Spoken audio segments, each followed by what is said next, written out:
For today's episode, tuloy ang camping natin dito sa Cavinti, Laguna. At dito naman tayo tutuloy sa Anika Happiness Campsite.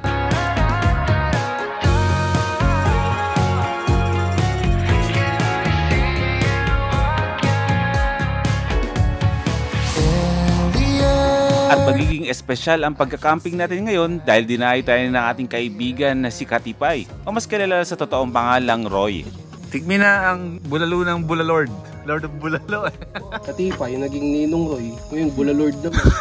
Nakasama natin siya noong First Timers Camp 2. At ngayong araw ay ipagluluto niya tayo. Enjoy!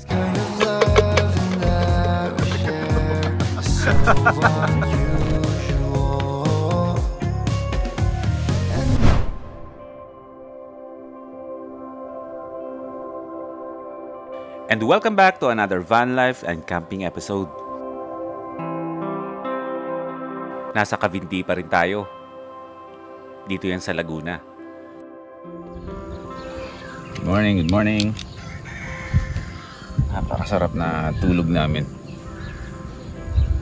Hindi kami natulog sa camper van. Dito kami natulog sa kubo. Kasi kagabi, napasarap na yung kwentuhan namin. Pasarap yung panonood namin ng mga ibang mga videos na nagka-camping, ganyan. Eh, hindi namin namalayan na medyo late na pala. Lumamig bigla yung klima. Kaya imbis na doon kami matulog sa loob ng doon sa camper van kami matulog, eh nag-decide kami na dito na lang kami matulog. At wala namang pinagsisisi kasi sobrang sarap. Tulog namin dito, tsaka ito yung kinakapwesto namin. Napakasarap. Ang sarap matulog with nature eh. I mean, yung natutulog ka na napapaligiran ka ng ganitong lugar. Yung matulog ka sa kalikasan, kasama ang kalikasan, yun ang ibig sabihin. Napakasarap. Malamig na klima, natural na hangin, natural na lamig, hindi yung lamig ng aircon, tubig na nakikita mo pagising. Diba? Yung masarap titigan na beauty ng nature sa harapan mo instead of pinapanood mo siya sa widescreen TV. Napakaganda. Lake, napayapa, tuning ng mga ibon-ibon, naririnig mo yung linya ng mga greenery dyan sa harapan ng mga kapunuan dito sa Lumut Lake. Nakita mo ano pang hihilingin natin kapag yung pag nag-uusapan ni kapayapaan at pahinga. Ano pa ba? May mahihiling ba pa tayo doon? Wala na. Pangatlong araw na natin dito sa Katman Campsite. At ngayong araw, lilipat na tayo ng ibang lokasyon naman para mag-camping pa rin. So, magbe-breakfast lang muna kami. Magluluto lang kami ng simpleng breakfast namin. And then, back up. Tapos alis na tayo. Ba yung larong mobile game? May ganito battle, ano ba yan? Yung mga online gamers na makakalam yan. Yung mga nakamilitar, hindi ko alam na isa sa mga weapon nila pan. Pan. Sino nakakalam? Alam yung mga online gamer yan. Yung parang may helicopter na may binababa, hinuhulog para kunin yung ganyan. May tumatalon sa helicopter muna sa simula. Aga po. Okay, good morning. Good morning mga kapitbahay. Good morning. Saan ka? Mga mahihain kasi. Mga kapitbahay muna tayo dito kasi dito naman tayo magluluto ng pagkain kasi lagi sila nga dun sa kabilang kubo eh. Dito naman tayo tatambay sa kanilang kubo.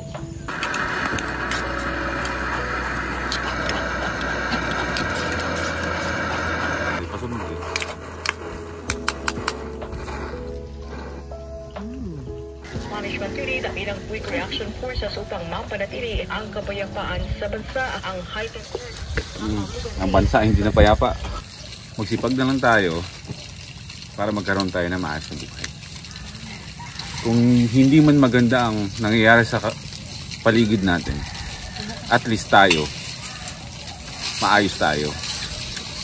Tuloy na lang natin kung ano yung nakagis natin, mga grind natin para sa sarili nating kabutihan.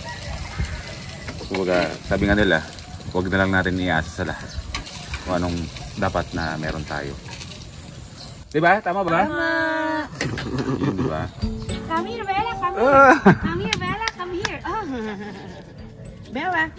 Very good. Sit! Ay! Parang bagay. Huwag may lapit yung ano mo. Ngayon ako nakahawak ng ano? Ng Golden Retriever. Oo. Ang bait yan. Ito yung pag pinasok na yung bahay nyo, sasamahan ka pa kung saan yung ano nyo, no? Oo. Dito kayo, dito nyo kunin. Oo, yun ang gagawin yan. Mabait yan eh. Pangalan ito si Bella. Bella, yung isa. Si ano yan, si Basha. Si Basha? Oo. Oh, let's go. Let's go. Bella. Come here. Bella. Talaga naman, talaga may mga obstacles. I love you, Bella. I love you. Bait naman na Bella.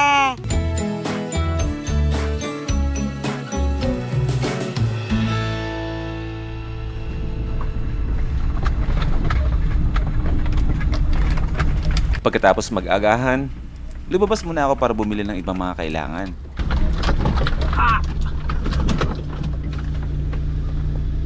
Alugan lahat ng gamit. Dahan-dahan lang, Boy P. Next campsite tayo. Campsite na lilipatan natin. Off-roading. Okay na yung mga ganitong mga putik-putik ba? Huwag lang yung semento ba na malalalim na pwedeng tumama dun sa nasira sa ilalim nung nakaraan kay Watod na hininang lang, inasetelin lang para hindi na tumagas. Matulas ang mga kalsada dito kasi nga umuulan eh. Pero all goods na. And nga pala, meron na tayong campsite na malilipatan. Lumabas lang ako muna sa nag-iingay. Ganito ang nangyayari kay Watod kapag sobrang haba na talaga ng mga binabiyahe. Dalawa lang to, it's either basa or maluwag na. Kaya kailangan na natin pahigpitan yung belt. Nag-iingay at basa eh. Meron na tayong campsite na malilipatan. Papunta na ako doon. Pumunta lang ako ng medyo, ano ba ito? Tawag doon? Kabiasnan pa kung tawagan yun. Yung hindi naman siya bayan na bayan.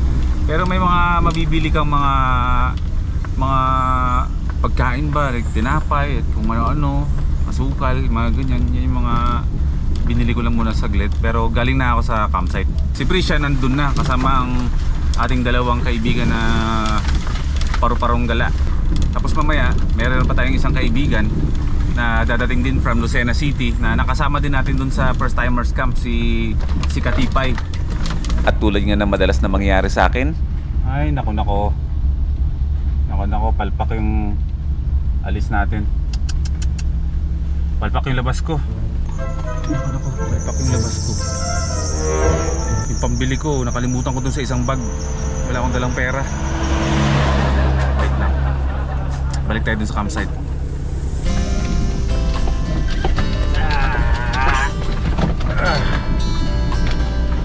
Kaldugan talaga mga gamit ko.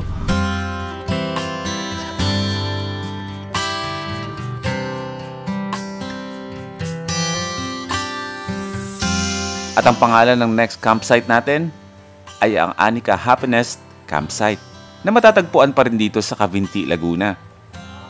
Hindi kalayuan sa campsite na pinanggalingan natin.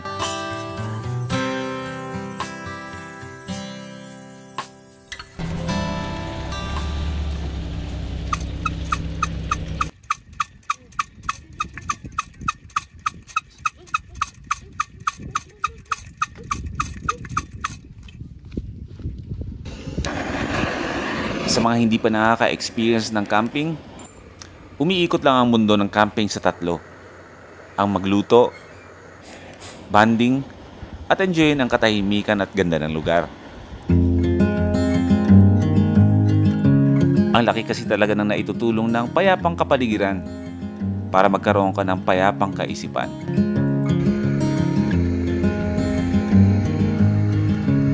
Normal lang naman sa atin ang pagluluto, di ba? Ginagawa natin yan sa loob ng bahay natin eh. Pero subukan yung magluto sa labas. Promise. Iba ang dalang epekto niyan para sa atin. Marami kaming toyo. Naghahanap kayo ng toyo. May mga toyo kayo. Lalo na to. Ikaw may toyo ka? Wala po. Ano? Ako ba may toyo? Oo. So ito na yung aming lunch muna ngayon habang nag-aantay kami ng aming isa naming kasama from... Saan pa magagaling si Lukban. Lukban, Quezon? Tinola? Yeah. Tinolang? Nilaga. Nilagang manok? Ah. Okay. Tapos, ihaw na lempo na sinimulong ko pero hindi ko tinapos. Galing-galing ko. Tingnan nyo natin kung masarap yung toyo. Aray, mainit mahal. Yun pala yun. Kulang pa sa toyo. Nakukulangan ka pa? Wala yung sa toyo. Uy, yung buko ko. Yan, masarap na Parang mas gusto kong maghamok ngayon. Ako din. Maghamok kaya tayo, no? Oo, huwag tayo Wala nang buklat-buklat. Parang may iba naman yung experience, no? Oo. Sige. Hammock gaming. Ang kailangan natin, makonsume natin yung mga frozen na mga pagkain natin. Yung mga frozen na pagkain natin, 2 days na to. Kailangan na nating maluto to. Lutuin na natin lahat. Kasi mag-stay na naman ulit tayo dito ng 3 araw, di ba? 2 gabi. Oo. 3 days, 2 nights. And then, pag kailangan, may malapit naman na parang dyan, parang bayan-bayan. Yung maliit na bayan, hindi naman siya bayan na bayan, pero may mga groceries daw. So pwede tayong bumili ng iba nating lutuin, ha?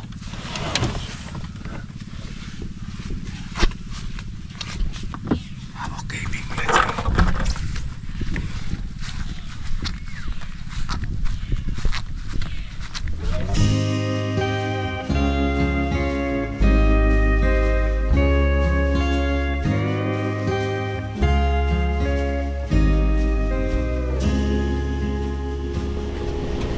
Last rodeo written on my back. Suzuki Bergman. Labas muna tayo ulit. At yung niluluto namin medyo kakapusin na sa gasolina kasi di gasolina yung ating kalan. Lalabas lang ako tsaka bibili rin ako ng mga iba pang mga kakailanganin. Yung ginagamit yung motor, yung ginamit ko sa Philippine Loop. Suzuki Bergman EX. Kaleidoscope, both of us changing our pattern with every spin. Kaleidoscope, glass bits and pieces from planets that I've never been. I'm fixated on every new shape you're making. Bro, magkano bro ang iyong pandesal? Sige bro, pabili ako bro ng halagang 50 pesos.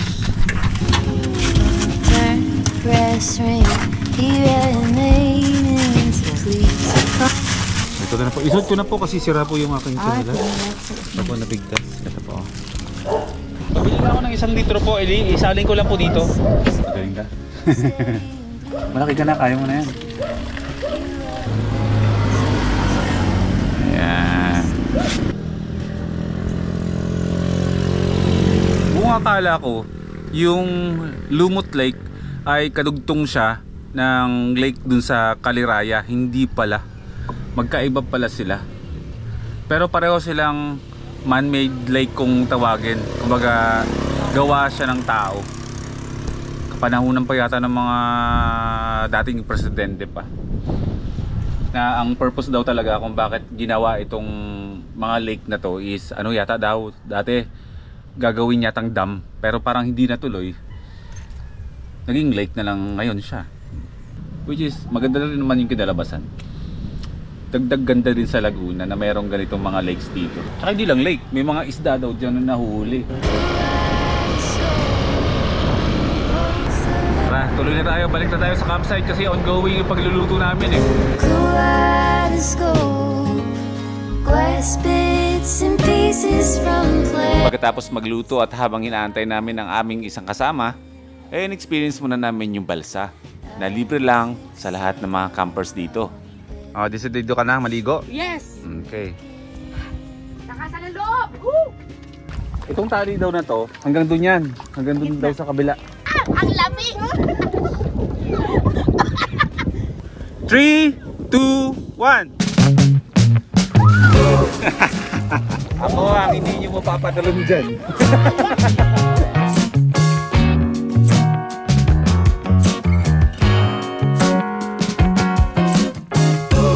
Oh, baby, don't cry. Don't cry. 'Cause there's always tomorrow. Yeah. Oh, if At nagsimula na nga bumuhos ang ulan. Kasabay naman ang pagdating na ating kaibigan na si Katipay, Roy sa totoong buhay, na nanggaling lang ng Lukban, Quezon. Mga 1 oras kalahati lang ang layo dito. Si Chef Roy, oh. Chef Roy. Baka Ninong Roy. Ninong Roy. Ninong Roy. Sabi mo Chef Roy. Siyempre masabi ko. Kasi ang totoong pangalan ni Katipay, Roy. Roy. Pero sino nang pangalan sa'yo ng Ninong Roy? Dodong. Dodong? Si Dodong ba?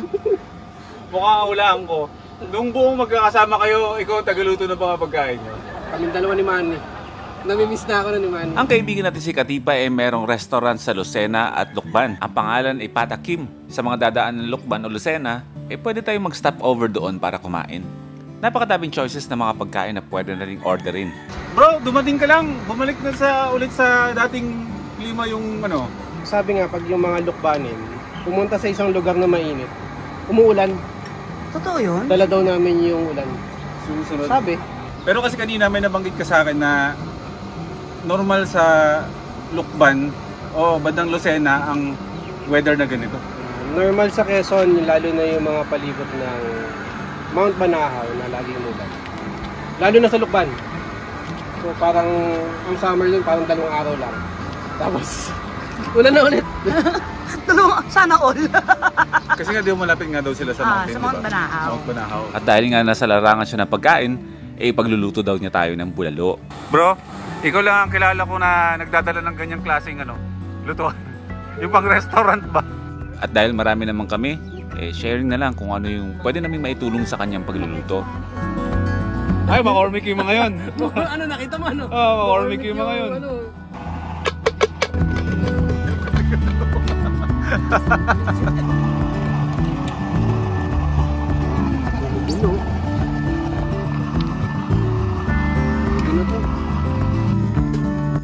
Tigmi na ang bulalo ng Bulalord.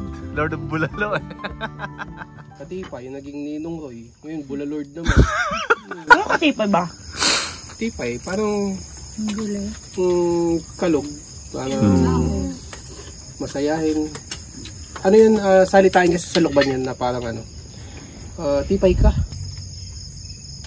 O diba, para tayo para tayo nag-try-tay. No? Kano sa Tagaytay yan? Oo, mahal. Oo, 800 to 1.2 yata yung ganyan eh. Pero pag ganyan kadami, ano na yan, 2.5. Oo, mga ganun. Sa Jaytis, 2 piraso lang ito. Magkano na yun? 120. Bro Katipay, maraming salamat ha sa pagluto mo ng iyong specialty bulalo. Super appreciated namin ito. Maraming salamat. Wala tayong pamitang buo. Bakit ano bang nun? Oras na para magpahinga. Nagbago ang isip namin na wag na sa hamok matulog. Di ba? Di ba? Mas komportable, di ba? Oo, mahal. Sarap. Dahil nga medyo malapit yung mga pagtatalian ng mga hamok namin. Ngayon mo lang si Bro Roy magsaset up ng tutulugan niya. Mabilis lang naman yan, bro, no? Saglit lang. Pinagtatanggal muna namin lahat ng mga gamit para mas maluwag. Pero pwede natin isara to. Makakahinga naman tayo ng maayos kasi nga naka-screen naman ito. So tagos-tagos pa rin yung hangin natin. Buti na lang na isipan namin na dito na matulog sa loob ng camper van kaysa maghamok. Nakaset up na rin si Bro Roy. Siya. Oras na muna magpahinga. Tuloy na rin to bukas. Yung klima ngayon malamig pero hindi siya kasing lamig nung tulad nung kagabi, yung last vlog natin. Importante malamig pa rin. Good night na muna sa inyo lahat. Kita tayo bukas ng umaga.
Ulan.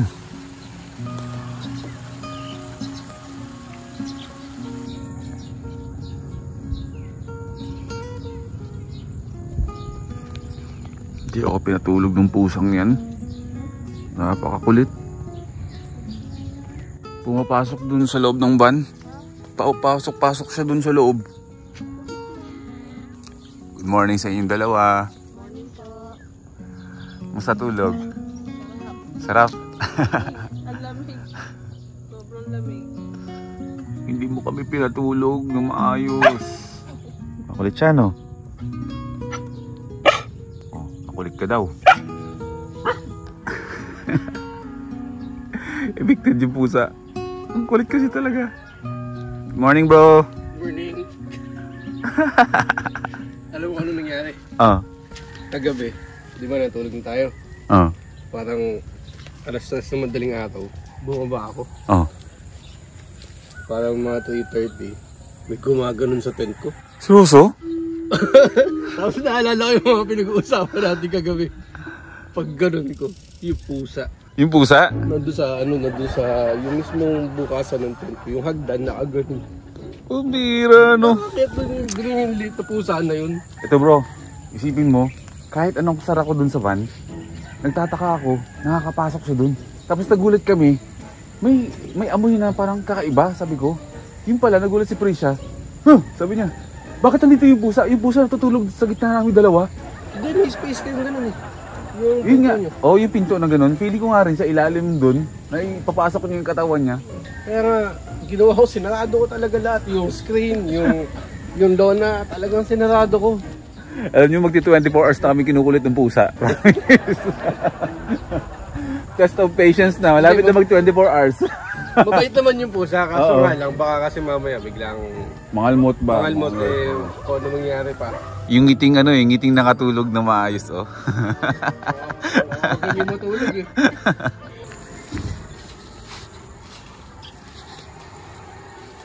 Morning.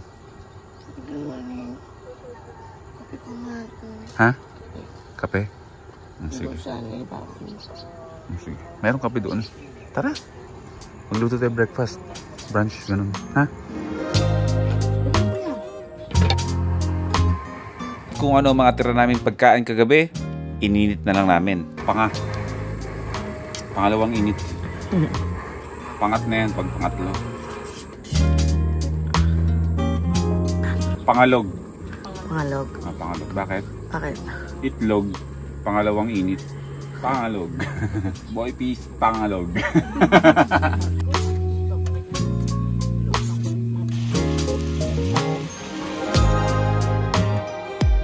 Naging maayos ang stay namin dito sa Anika Campsite.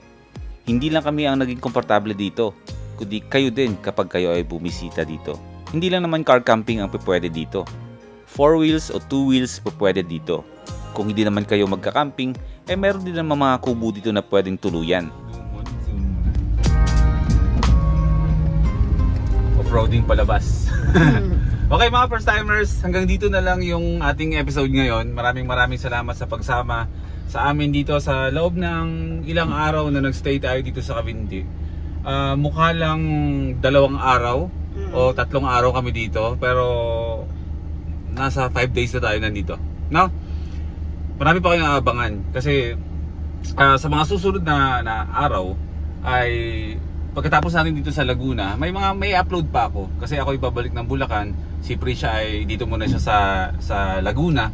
Pero sa mga susunod na mga uploads natin na aabangan ninyo, na dapat yung abangan, ay tayo naman ay aakyat na pamuntang Baguio City. Doon naman tayo mag-stay ng, tingnan natin kung hanggang kailan tayo mag-stay.